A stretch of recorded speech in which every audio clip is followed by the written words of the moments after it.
मैं doctor Sanjay Arora Orthomed hospital से सार से।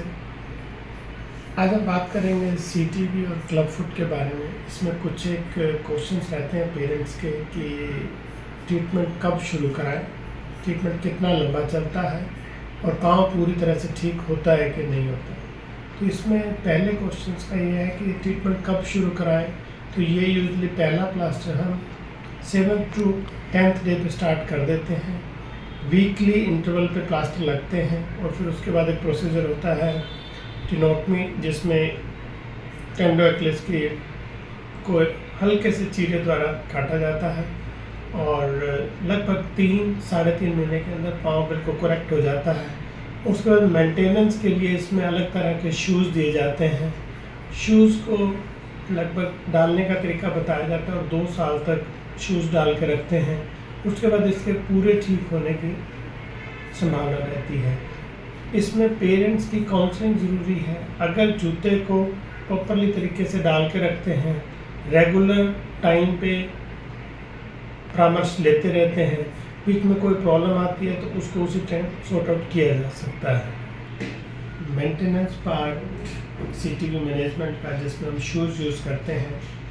शूज़ हम यूज़ करते हैं डेनिस ब्राउन स्प्रिंट। इसमें एक बार के ऊपर 2 शू माउंटेड रहते हैं और अगर एक साइड का क्लब फुट है तो भी हम यही इस तरह का शू ब्रेस यूज़ करते हैं, जिसमें नॉर्मल फुट को हम 40 डिग्री पे टिल्ट करते हैं।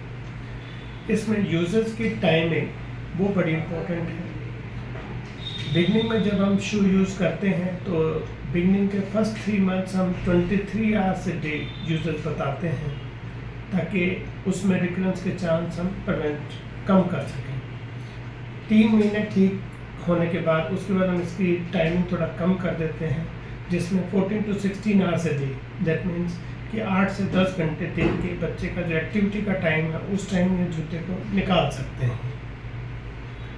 इसमें 2-3 चीज़ें रहती हैं जो हम पेरेंट्स को बताते हैं कि शू प्रॉपरली तरीके से टाइट होना चाहिए, ताकि जो ये होल है इसके अंदर हील जो हम देख सकें कि वो सोल को टच करे। अगर हील शू के अंदर उठी रहेगी, अगर आपने लेसेस कम लूजली टाई किए तो कई बार बच्चे उसमें हील को उठा लेते हैं और उसकी वजह से इक्वाइनस कॉन्ट्रैक्चर डेवलप हो सकता है। तो इन बातों का हमें ध्यान रखना है। दूसरा रहता है कि लेदर की एलर्जी, तो इसीलिए कॉटन सॉक्स यूज़ करनी है और सिल्की या दूसरी वार्म सॉक्स कम यूज़ करनी है, क्योंकि यूजर्स टाइमिंग ज़्यादा होती है तो सोर होने के चांसेस अच्छे रहते हैं, ज़्यादा रहते हैं। और दूसरा है कि ये हील पार्ट, ये चीज़ हमें देखनी होती है कि बच्चे को इस एरिया में सोर ना बने। तो इन बातों का अगर हम ध्यान रखते हैं एंड अपनी ब्रेस की टाइमिंग अच्छी रहती है तो रिकरेंस के चांसेस उतने ही कम रहते हैं। Thank you.